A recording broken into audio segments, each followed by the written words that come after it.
দৃশ্য দেখে বোঝার উপায় নেই কোনটা ফিলিস্তিনের গাজা আর কোনটা ইসরায়েলের তেল আবিব। কয়েক দশকের মধ্যে ইসরায়েলের মানুষ কল্পনাও করেনি তাদেরকে স্মরণকালের সবচেয়ে ভয়াবহ পরিস্থিতি দেখতে হবে। শুধু তাই নয়, ইসরায়েলিদের হারে হারে বুঝিয়ে দিচ্ছে ইরান, দেখো তোমরা কিভাবে গাজার নিরীহ মানুষদের মারছ।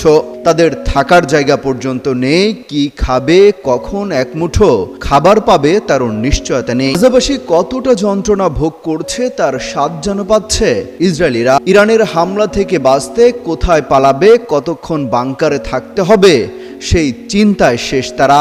শুধু তাই নয়, মানসিক যন্ত্রণায় পাগল প্রায় অনেকে ছুটছেন মানসিক চিকিৎসকের কাছে।